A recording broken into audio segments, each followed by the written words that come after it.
What's going on, MMA fans? This is LTrain here. Today I'm going to be breaking down the UFC Welterweight division, give you my rankings, kind of just going through the whole division. The Welterweight division, in my opinion, is probably the toughest division in the UFC. Guys from like 11 to 25, ranking from 11 to 25 are really close. I mean, it's hard to decipher between them. Out of that group, anybody can win at any time. Let me just go ahead and run down my top 10 for you.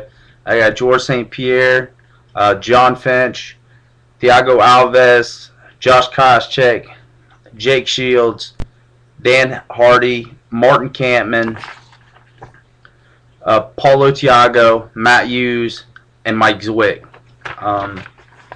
George St. Pierre, he's 14-2 in the UFC. His next fight's against Josh Koscheck at UFC 124, possibly. That could always change, but that's what I'm hearing right at the moment. It's going to be UFC 24. His two losses are to Matt Hughes and Matt Serra. Matt Hughes at UFC 50, Matt Serra at UFC 69. Since then, he's defeated Hughes twice at UFC 65 and UFC 79, and he's defeated Matt Serra at UFC 83. So he's pretty much undefeated. He's beat everybody that he lost to. Number 2, John Finch. He's 12-1 in the UFC.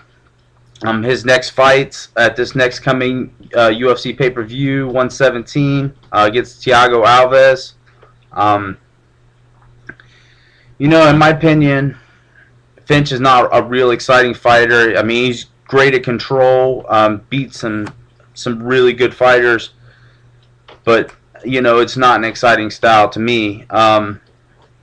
He hasn't really fought top flight competition outside of, with the exception of Paulo Thiago, he hasn't really fought really top flight competition since he lost to George St. Pierre, and Thiago Alves is definitely a top flight competition. It should be a good fight. I don't know. I mean, if Finch could hold him down, I see him going away. But if Thiago can hurt him early, who knows? Alves is number 3 on my ranking. He's got a 9-3 UFC record.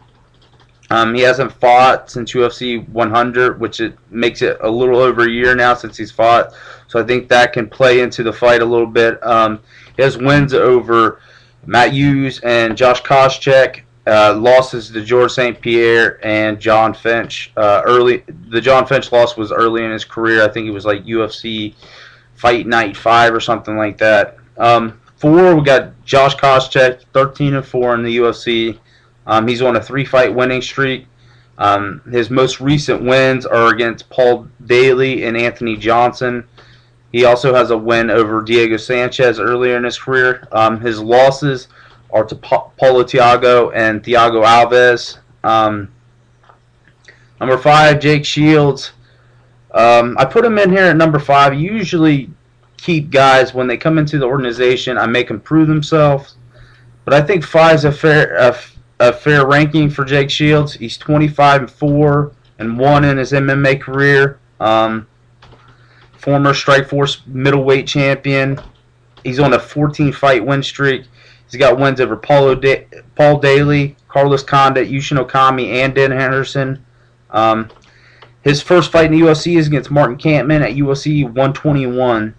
Number 6, we got Dan Hardy. He's 4-1 in the UFC. He fights Carlos Condit at UFC 120, which I think is going to be a great fight. He has wins over Mike Zwick and Marcus Davis, and his only loss in the UFC is the GSP.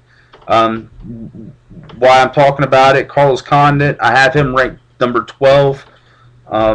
He's got a 2-1 UFC record.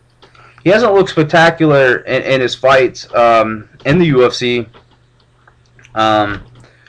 Lost a close decision to Martin Kampmann, and then won against Jake Ellenberger and Roy McDonald. A lot of people thought that he would be able to defeat them easier than he did. That didn't happen, but I really think Jake Ellenberger and Roy McDonald's going to be up-and-coming fighters. I think they're going to be pretty good as their career kind of sort of takes off. The the one thing I like about Carlos Condit is he's gritty, tough fighter. He always seems to come from behind, which I think with Hardy, it's just going to be a great fight. Okay, moving on. Number 7, we got Martin Kampmann. He's 8-2 in the UFC. He's got wins over Paulo Thiago and Carlos Condit. His losses are to Paul Daly and a loss to Nate Marquardt, but that was at middleweight. Number 8, with Paulo Thiago. He's 3-2 in the UFC. He fights Diego Sanchez at UFC 121. His wins are against Mike Swick and Josh Koscheck, and his losses are to Martin Kampmann and John Finch. Number 9 is Matt Hughes. He fights Ricardo Almeida at UFC 117. He's only has 3 fights since the end of 2007, so he's been kind of inactive. He's 3-3 in his last 6 fights, so his record hadn't been as great. It kind of looks like he's tailing off a little bit, and his inactivity made him slip down my rankings a little bit. His opponent, Ricardo Almeida, I got him ranked 11th. He's 5-3 in the UFC. He's on a 3-fight win streak. He recently dropped down after 2 wins at middleweight, 2 consecutive wins at middleweight. He dropped down to welterweight, and he looked great against Matt Brown. So I expect that really, show a little bit about where the UFC is moving. If Almeida's able to get beat Hughes, then it's kind of spells like the beginning of the end for Matt Hughes, I think.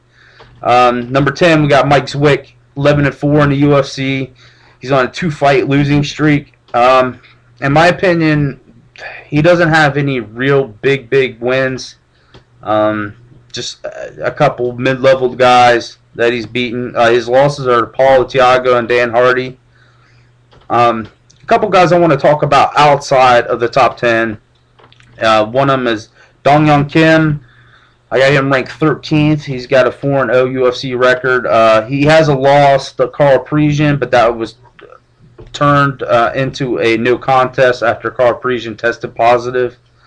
His wins are against Amir Sadala and Matt Brown.